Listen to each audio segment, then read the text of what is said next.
Welcome back mga kabayan, nagbabalik po muli ang inyong lingkod upang magbigay sa inyo ng mga bago at nagbabagang mga balita. Tila ba naging mainit na usapin ang isyong ito sa mundo ng social media?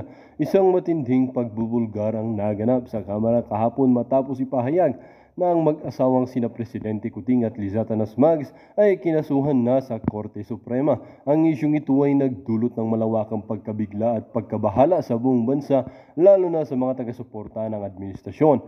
Ayon sa mga ulat, ang kaso ay may kinalaman sa umano'y malawakang smuggling at katiwalian na kinakasangkutan ng mag-asawa. Inakusahan silang nagpalusot ng mga iligal na kalakal na nagresulta sa malalaking pagkalugi sa kaban ng bayan. Ang mga detalye ng kaso ay ipresenta ng mga mambabatas sa isang pampublikong pangdinig na ginanap sa Kamara, kung saan isiniwalat ng mga ebidensyang nagtuturo sa mag-asawang bilang pangunahing sangkot sa nasabing operasyon. Ang ating bayan ay matagal nang nagdurusa sa mga gawaing iligal na nagpapahirap sa ating ekonomiya. Ang kasong ito ay laban kina Presidente Kuting at Liza Tanas Mags ay isang hakbang patungo sa katarungan at pagsasaayos ng ating sistema, pahayag ng isang senador na isa sa mga pangunahing nagsusulong ng investigasyon. Ayon sa mga dokumentong isinumite sa Korte Suprema, ipinakita ang mga record ng bank accounts, mga transaksyon at testimonya mula sa mga testigo na nag-uugnay sa mag-asawa sa smuggling operations. Hindi na tayo papayag na ang mga taong nasa puder ay patuloy na magsamantala sa ating bayan. Panahon na para managot sila sa kanilang mga kasalanan, dagdag pa ng senador. Sa kabila ng mga paratang, maring itinanggi ni Presidente Kuting ang mga akusasyon. Sa isang pahayag na ipinalabas mula sa palasyo, sinabi niyang walang katotohanan ng mga paratang na ito. Kami ay inosente at handang harapin ang anumang investigasyon upang mapatunayan ito. Samantala, ang Korte Suprema ay naglabas ng mga kautusan upang agarang simula ng preliminary investigation. Ang mga susunod na hakbang ay inaasahang magiging mabilis upang mapabilis ang pagresolba ng kaso. Ang isyong ito ay inaasahang magdudulot ng malaking pagbabago sa politika ng ekonomiya ng bansa. Patuloy na magbabantay ang sambayan ng Pilipino sa mga susunod na kaganapan hinggil sa kasong ito. Para sa karagdagang impormasyon at mga update, bisitahin ang aming website at sundan kami sa aming social media accounts. At kung bago ka pa lamang sa aking channel, huwag kakalimutang mag-subscribe, pindutin ang notification bell at piliin ang all upang laging maging updated sa mga bago at nagbabagang mga balita. At sa mga solid viewers naman natin dyan, maraming salamat naman po sa patuloy na pagtangkilik sa ating channel. Tuloy-tuloy lang po ang laban para sa katotohanan at para na rin sa kinabukasan ng ating pinakamamahal na bansang Pilipinas. Kakasuhan na naman niya si Pulong Duterte. Grabe, lahat na lang kinasuhan niya. Grabe talaga yung fighting spirit ni Trillanes, no? Talaga namang strong na strong no? At ang ikinapagtataka ko, grabe, ang dami namang budget, Trilliane. Natatawa na lang talaga ako mga lus. Lahat na ginawa niya, lahat na kinasuhan niya. Hindi ka na talaga mananalo. Hindi ka na lagi mananalo, Dorinel. Basahin natin mga lods. Ito yung sagot ni Congressman Paulo Pulong Duterte doon sa inihain na kaso na naman, no, smuggling ni Trillanes kay Pulong. I welcome Antonio Trillanes' plan to file a drug smuggling case against me. This is a welcome development. Mas maganda ito dahil sa Korte ng Pilipinas ang pagdinig at hindi sa Korte ng Facebook at utak ng isang trililing na sundalong kanin. Tama! Di ba? Di ba? May Senate hearing na nga niyan dati. Diba? Na I think parang si Trillanes pa nga yung gumigisa at nagtatanong ng kung ano-ano kay kila Pulong Duterte. Wala namang nangyari dun sa investigasyon at pa-Senate hearing nila. Tapos ngayon, eto na naman si Trillanes. Maganda yan. I-file mo sa korte. Sa korte mo, laban yan Trillanes. Para magkaalaman na ang katotohanan. Para malaman natin kung totoo ba talaga yung inaakusa mo. Di ba sinabi ko sa inyo may magre-resign? Sinabi ko sa inyo na cabinet secretaries, di ba, mga appointees ni Bangag. 3 cabinet secretaries. Kaya sabi ni Spoke Sari Roque, the end is near. Number 1, seated ng Magudadato, okay, ng TESDA. Then si Inday Sara, then si Pascual, okay, ng DTI. Ano ang senyales nito? Ano ang significance, mga kababayan, na nagsipag-resign ang mga cabinet secretaries katulad ni Inday Sara? Ibig sabihin, wala na sa tamang landas ang gobyerno ni Bangag. At ito, ayon sa aking puting ahas, kung hindi hindi magba-back out si Cheloy Garafil. Ayan, Cheloy, magbagong buhay ka na. Para hindi na kita tatawaging amoy kulob. Ayan, i-ready mo yung sarili mo, Cheloy. Pag alaman ko na si Cheloy, kasi nilalamon ka dyan nilabukangkang at ng mga madojoba kasi laki ng jelepante. Nilalamon ka nila ng buhay, nagmumukha ka lang tau-tauhan dyan, Cheloy. Okay? Kung totoong magre-resign ka, dahil inaantay na lang daw yung September 31 yata, ay 30, sorry, wala palang 31. August 31 or September 30. Ngayon,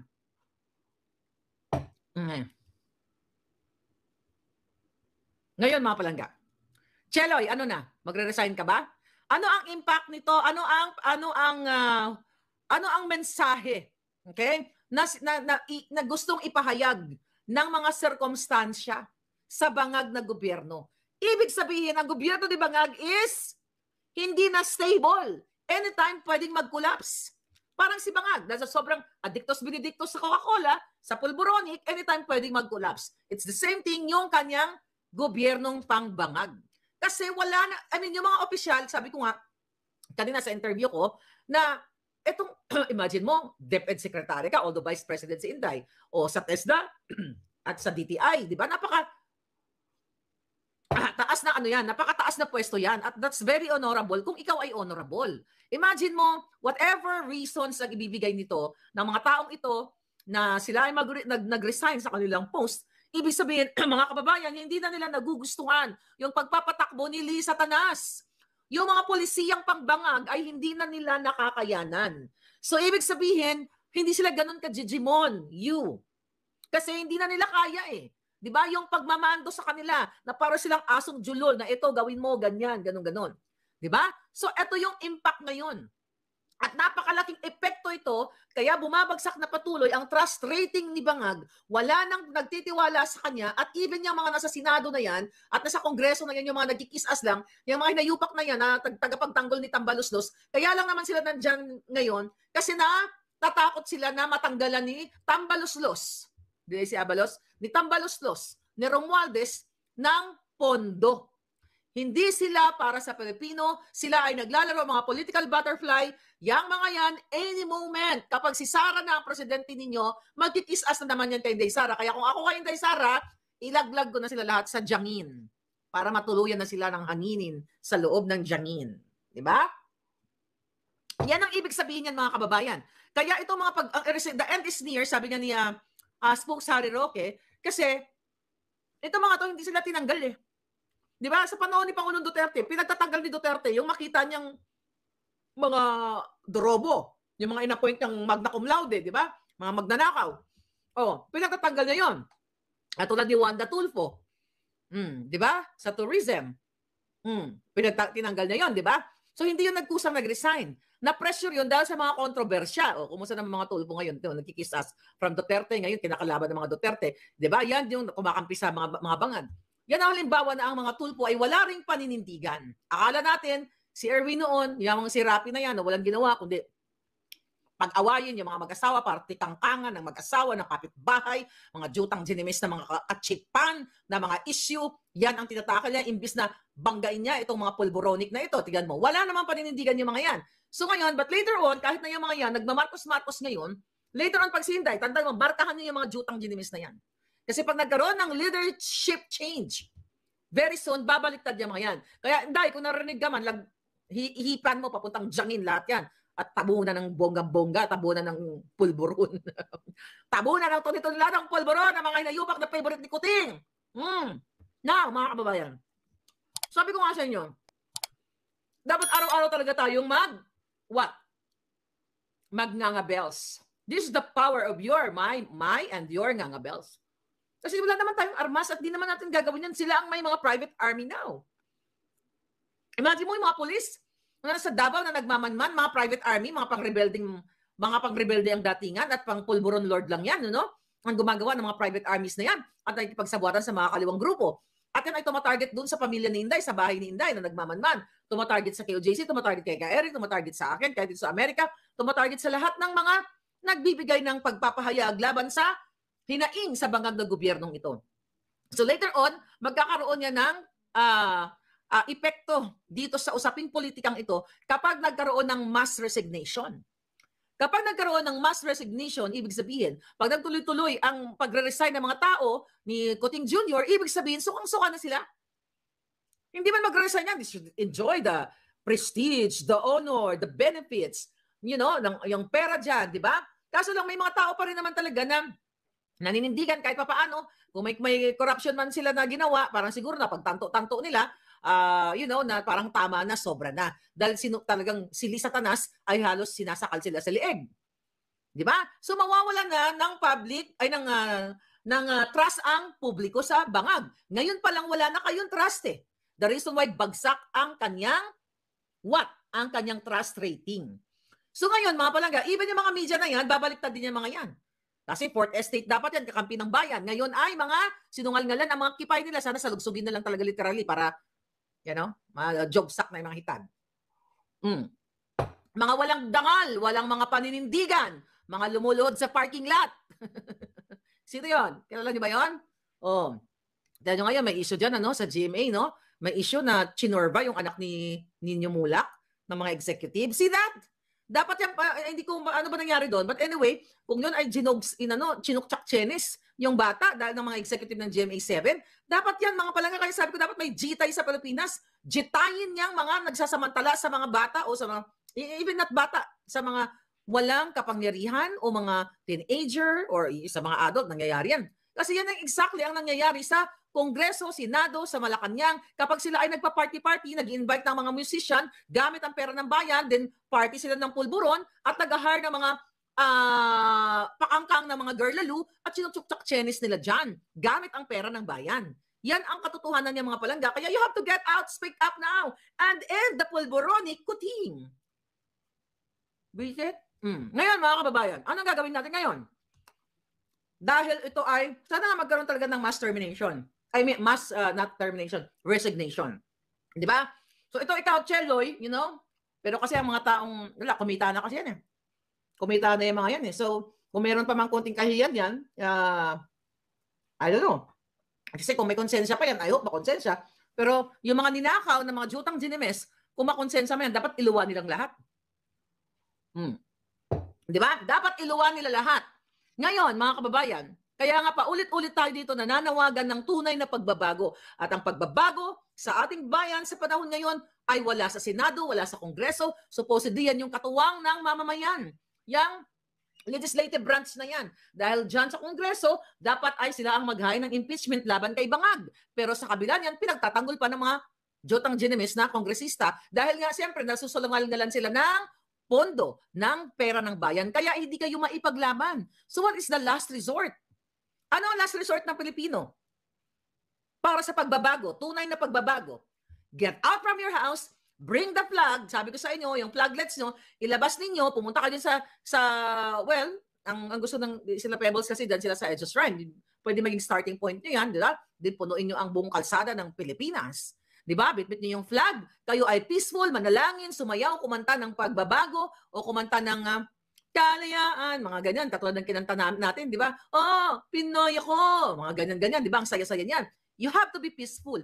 And with that event, okay, yung pag-speak up ninyo sa bayan, para sa bayan, magbubunga yan. Lalabas kayo kasi nananawagan kayo ng tunay na pagbabago, tunay na reforma ng gobyernong Bangag. Reformahin, but definitely, hindi na yan kayang reformahin ni Bangag. Dahil once you're Bangag at Addictus Benedictus, you will always, not only naman, in fairness naman sa ibang mga naging Addictus Benedictus, yung iba naman talaga nagbago. Pero ito kasi si Ngagba Jr. ay talamak. Addictus Benedictus nga eh. Di ba? Parang nalasing ako sa kape, pare, ah. Nakakalasing pala 'tong pulburon, no? Oh, nakawawa, susunod na presidente, sabi ni Palangga. Maganda ma'am, magandang hapon po, sabi ni Javier Reyes. Thank you, Palangga. Ngayon, mga kababayan, tas at tayong pinagbibintangan. Nakasuhan si Marlica. Kakasuhan ka. Incitement to what? Violente ba ako dito? Puro alindog ko lang naman ang aking armas. Alindog. At ang aking hair. At ang aking nga bells. At ang mga palangga ko, ano ba yung nyo? Ano ba yung sandata ninyo? Maliban sa mga palangga kong sandata kasing laki ni Totoy Mola. Oh, di ba? Ang sandata ninyo ay inyong mga paninindigan. Oy, di ba? Ngiwi Abalos, mga ngagva. Kami ba dito ay nananawagan na gurgurin kayo? Nananawagan ba ako dito? Kayo ang tunay na gumugurgur sa likod ng camera. Ang dami mga ginugurgur ngayon, mga dinudukot na kabataan. Mga ginugurgur nyo sa mga sa kanilang mga pwesto. Yung pag-suspindi ninyo sa mga mayors, governors, mga generals, hindi ba kayo ang gumugurgur literal? Huwag niyo akong pinagbibintang-bintang, pipitig ko yung mga itlog nyo kasi lit ng butik eh. Lalo ka na Abalos, mukhang basag ang pula nyo lahat. Di ba? Mukhang basag ang pula ninyo eh. Di ba? Kaliit na nga lang yan, basag pa ang pula. Ngayon, mga kababayan, itong gobyernong ito ay puro kahangalan ang alam. Pananakot. Para wag niyong i-share ang ating mga pulboronic video particularly. National issue ba yan? Yes. Gibo, di ba, nasa DND ka. I-ensure mo ang national security ng Pilipinas. Ako ba ay may inciting o whatever? Wala. Nakatulong pa nga ako sa mamamayang Pilipino dahil ito ay national issue, national security, na dapat ang presidente ay hindi nag-aadictus benedictus. Kasi kapag ang presidente ay addictus benedictus sa kanyang buong pamilya, mga kababayan, ibig sabihin na didiskaril ang kabuhayan ng bawat Pilipino, na didiskaril ang seguridad, katulad na lamang ng PNP Uto-Uto. Excuse me, na si Marbil. Di ba? Hindi nagkakaroon, hindi siya nanindigan dahil sa bawat kumpas ni Liza Tanas at ni Bangag, nagipitin si Inday Sara, i-pull out ang 75 personnel niya, ay hindi siya gumagalaw ng hindi ayon sa kanyang, hindi ayon sa batas, hindi sa guidelines ng PNP to serve and protect, but to serve and protect the Bangag. Kung ano ang utos ni Liza Tanas at ni Kuting Jr., ni Ngagba Jr., yun yung sinusunod niya. Hindi pa parang pag-a-attacking nila sa bahay ni Inday, pag-casing nila, at pag-a-attacking nila sa KOJC, at pag-attacking nila lahat sa atin. Pagharang nila ng mga truck, pagharang nila ng mga tambay doon sa Bulacan na may mga batutang hawak para anytime pwedeng bangbangin o, pagpapaluin ang mga partisipantang may isog. Hindi ba yun ay nakakabahala sa seguridad ng mga mamamayan, Gibo? Now, ako ngayon, sindakin mong jolopong ka. Asa na? Asa na ang kaso mo? Asa na sinasabi mong makipag-ugnayan ka sa Amerika? Sinumbong ko na naman kayo sa FBI kanina. Sinumbong ko na naman yung kanina mga yan palangga. Meron, tumawag ako sa FBI para may dinagdag na naman ako information. Sunod, sulata ko na yung Secretary of State. I'm serious. Para i-send ko yung video ni Kuting, pati authentication. Yung pala gagawin ko. Magbantay ka lang ka, Kuting ha? Magbantay ka lang, Gid. I-send ko yan, pati kay Biden. Bantay lang mo. Giatay mo, ha? So, yun ang gagawin natin. So, kanina tinawagan ko yung FBI. Isang oras na naman ako nakipag-usap mahigit. At binigay ko yung mga information. Akala nyo mga nayupa kayo, ha? Yung mga paikot-ikot nyo dito, mga Romanian, taga-gorgor. Mga kababayan, lumabas na kayo. Mag-party na kayo dyan sa kalsada kasi dinidistract nila kayo ang inyong pamumuhay. Pinapahirapan nila kayo. Ano bang issue natin dito? Isyong pangkabuhayan, isyong pang-ekonomiya. O sino nagsasabotahe sa ekonomiya natin? Sila. Imagine yung hangal ng presidente, hindi alam na may 50 pesos nga bugas. Well, dito nga nagtatapos ang bidyong ito. Kayo naman po ang aking tatanungin mga kabayan. Ano naman po ang inyong mga reaksyon sa balitang ito? Ang ating comment section ay bukas para sa inyong mga samot-saming reaksyon at komento. Lagi niyo pong tatandaan na bilang isang mamamayan ng bansang Pilipinas at bilang isang butante at bilang isang matapat na mamamayan na nagbabayad ng buwis dito sa bansang ito ay kailangan din natin magsalita at mag-react. Huwag kakalimutan, do not let your thoughts left unspoken. As citizen of this country, your thoughts matters. Muli po, kung bago ka pa lamang sa aking channel, huwag kakalimutang mag-subscribe at pindutin ang notification bell upang laging maging updated sa mga bago at nagbabagang mga balita. Huwag din kakalimutang mag-iwan ng like at i-share ang video ito upang ang inyong pamilya, kaibigan at kakilala ay maging aware din sila sa kung anong nangyayari sa ating pinakamamahal na bansang Pilipinas.